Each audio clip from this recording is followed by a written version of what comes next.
Yo, dans cette vidéo, on va faire un petit tour de ma dernière chaîne mastering. Par là, je veux dire ma chaîne mastering complétée parce qu'il y a eu des news. Le premier truc, c'est le desk. Un nouveau desk, c'est le Zaor Maestro 36, donc avec 3 baies, 36 unités de rack au total. Et donc, j'ai réussi à le remplir. On va pas faire d'exemple audio dans cette vidéo-là. Si ça vous intéresse, un max de commentaires en me disant oui, on veut que tu nous testes et que tu nous montres cette chaîne mastering, parce que je vous cache pas que c'est une chaîne mastering qui est super fat. En tout, on a, je crois, si je vous dis pas de conneries, 14 box hardware, ok. Donc ici, je vais vous montrer un petit peu quelle box sert à quoi, toutes les différentes options que j'ai avec tout ça, pourquoi j'ai tout ça aussi, parce que perso, j'adore avoir beaucoup d'outils sous la main, que ce soit en plugin ou en hardware. Et je vais vous parler un petit peu aussi de la philosophie qu'il y a derrière, comment je m'en sers en mastering, mais aussi en mixage, même en sound design. Donc c'est parti. Alors que vous voyez un petit peu ici, ça c'est déjà la vue que j'ai. Alors ici c'est le grand angle, hein, comme ça vous arrivez à tout voir. Sincèrement, je suis vraiment content. Pourquoi ce desk? Parce qu'avec ce desk, j'ai absolument tout sous la main de chaque côté. C'est facile, je reste dans le sweet spot. Et quelque part en termes de workflow, pour que ce soit agréable, cool à utiliser et surtout pour l'utiliser pour de vrai, parce que utiliser l'analogue, ça a certains désavantages aussi. Il fallait que tout soit en termes de workflow optimisé. Voilà pourquoi j'ai changé de desk. Donc ici, on va parler uniquement de la chaîne master. Donc le maître et la source, on va dire, le centre névralgique de cette chaîne master, c'est le SPL Hermès. Alors qu'est-ce que c'est que ce SPL Hermès? Ce SPL Hermès permet ici de choisir quel insert je mets dans ma chaîne master. Par exemple, ici, le 1, c'est le Fusion. Ok, donc c'est lui. Lui-même, le Fusion a ensuite un insert. D'accord? Tac. Et dans cet insert-là, donc qui est réglé ici en MS, on peut aussi faire du gauche-droite, dans cet insert-là, alors je vous résume, hein, le signal arrive en input, il suit tout ça, hop, il part dans l'insert, et dans l'insert ici, qu'est-ce que j'ai? Le Elysia Envelope suivi du Elysia Mpressor. Et ça, les amis, c'est mon premier insert, c'est l'insert Fusion. Alors, ce qu'il faut dire, c'est qu'avec ce Hermès, j'ai la possibilité de router dans n'importe quel ordre. C'est-à-dire qu'ici, je choisis de mettre le Fusion en 1, mais je peux très bien, admettons, mettre ici mon Better Maker EQ, Mastering EQ en premier, et ensuite mettre le Fusion. Et ensuite mettre, par exemple, le Black Box. Et ensuite mettre un autre insert, etc. Ça, les amis, c'est la Rolls-Royce du routing de mastering. C'est-à-dire que ça me permet d'avoir tous mes inserts ici. Donc, vous l'avez compris, j'ai 14 box, et ici, j'ai 8 inserts. Donc évidemment, il y a plusieurs box. Dans certains inserts, il y a plusieurs box chaînées les unes derrière les autres. On peut faire plein de choses, on va pas faire une review totale de ça, mais ici, je peux choisir 2 inserts que je mets en parallèle. Super pratique. Donc ça, c'est vraiment le centre névralgique de ma chaîne. Donc c'est ici que tout se passe, que je choisis qu'est-ce que je mets où et dans quel ordre. Donc maintenant, parlons un tout petit peu philosophie, 2 secondes. Dans cette chaîne master, j'ai plusieurs EQ. Vous allez voir que j'ai plusieurs étages d'EQ différents, avec des topologies différentes et qui sonnent différemment. Le premier EQ que j'ai, c'est un EQ qui est plutôt dans la catégorie clean, entre guillemets, catégorie, on pourrait dire solid state EQ, qui est le mastering equalizer de Better Maker. Donc cet EQ là, c'est un EQ qui est plutôt super précis, qui sonne plutôt clean comme je l'ai dit. Il génère un petit peu d'harmonique quand même quand on rentre fort dedans, mais il est quand même très très propre. Il a une partie qui est passive. On a vraiment une partie qui ressemble à du Pultec en termes de curve, qui est vraiment une partie passive, et on a une partie 4 bandes full paramétrique. On a un filtre en bas, un filtre en haut. On peut faire résonner les filtres. C'est vraiment un EQ qui va s'adapter et qui va être très, on va dire, cosmopolite, qui peut vraiment aller sur tout type de master. Et évidemment, ça, c'est contrôlé par du plugin, bien qu'on puisse aussi le contrôler ici avec les boutons. Ensuite, à l'inverse, juste dessous, ici, j'ai un autre EQ qui est le Michelangelo EQ. Alors là, on est sur un EQ à tube complètement. On est sur quelque chose qui est un peu à l'inverse de lui, c'est-à-dire que lui, il colore à fond. On peut rentrer fort dedans intentionnellement et générer vraiment beaucoup d'harmonique ou être plus ou moins clean suivant ce qu'on veut faire. C'est un EQ, comme vous voyez, qui indique absolument pas ce qu'on fait en termes de fréquence. C'est des bandes très très larges. On ne sait pas exactement ce qu'on touche, comment on le touche. C'est vraiment un EQ qui s'utilise au feeling et avec les oreilles. Et donc, c'est un parfait complément avec le Better Maker parce que typiquement, on peut avoir des aigus comme ça, très drivés, très chauds, entre guillemets, avec le Michelangelo EQ et avoir un boost, par exemple, je vous donne des exemples dans les basses, avec le Better Maker. Donc, c'est 2 EQ qui se complémentent, qui n'ont pas du tout le même son et qui ont chacun leur force et leur faiblesse. Comme autre EQ ici, j'ai le Elysia X Filter, qui lui est un EQ plutôt clean aussi. On est plutôt dans la même vibe un peu que le Better Maker, mais encore une fois, il sonne quand même différemment. J'aime beaucoup les filtres là-dessus, ils sont très musicaux, on va dire. Il y a aussi le Envelope ici, qui a un EQ mode, je ne sais pas si vous voyez bien ici,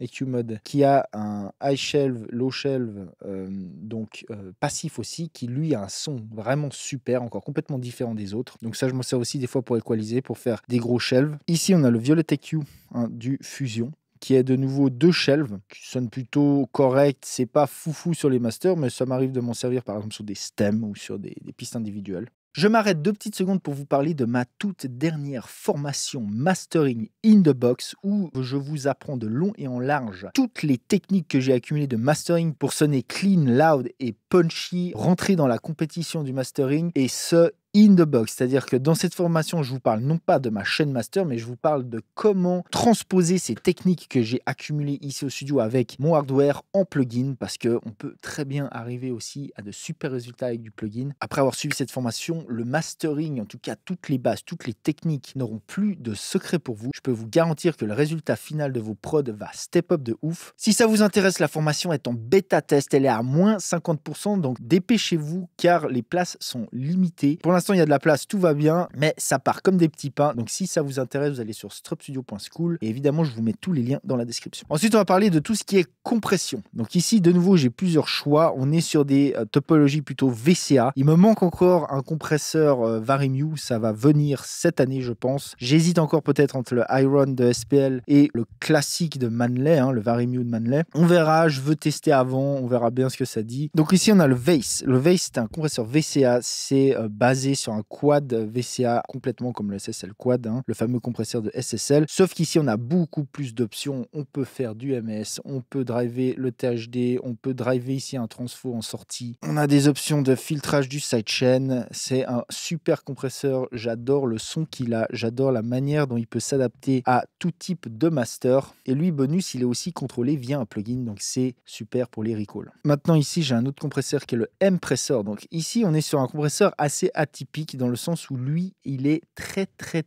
rapide. Il peut être très agressif. On peut faire des ratios négatifs avec ce compresseur. Je ne vais pas rentrer dans les détails, mais c'est un compresseur quand même assez unique. Ici, il est en MS, c'est-à-dire que j'ai la possibilité de l'utiliser en MS à travers l'insert ici qui est en MS quand il est en bleu, ou sinon je peux avoir du gauche-droite. Donc ici, j'ai mon côté M, ici j'ai mon côté S. C'est un compresseur que je suis encore en train d'expérimenter parce que je l'ai reçu il n'y a pas longtemps, mais j'adore ce qu'il fait sur des drums par exemple et sur d'autres sources. Je vais plutôt printer des stems dedans que le master, que mettre mon master dedans, mais pourquoi pas. En tout cas, c'est un compresseur de nouveau qui est super versatile. Ici, on a la star du rack qui est le Mazelec MLA 4. Alors lui, il vient d'arriver et je peux vous dire que ça, c'est du lourd de chez lourd. Donc lui, c'est un compresseur multiband qui fait downward compression et upward expansion, donc par bande séparément. C'est un gros classique dans les chaînes de mastering et lui, ça devient un peu le centre névralgique en fait de mon setup. C'est pas pour rien si je l'ai mis juste devant moi ici, parce que en général, je passe là-dedans en premier avant d'aller dans quoi que ce soit d'autre. Donc évidemment, les bandes ici, on peut s'en servir comme d'une sorte d'EQ aussi, large EQ aussi. Je suis pas encore ultra familier avec ce hardware parce que je l'ai reçu il y a pas longtemps, mais j'ai déjà fait une petite dizaine de masters dedans et sincèrement, je regrette vraiment pas mon achat, en tout cas pour l'instant. Je pense que celui-là, il va rester. Donc maintenant, on va revenir sur le Fusion. Ici, il y a le HF Compressor qui permet de compresser uniquement les hautes fréquences, un petit peu comme une sorte de DSR. J'adore ce module, je m'en sers très souvent sur plein de types de sources, des voix et autres. Il y a un bonus, si on laisse appuyer ce bouton-là pendant genre 30 secondes, beaucoup trop longtemps, il passe en mode compresseur, Tollback compresseur. Voilà, là il est passé en mode Tollback compresseur. Les fameux compresseurs qu'il y avait dans les circuits de Tollback, dans les consoles SSL. Donc c'est de nouveau un module qui permet de compresser,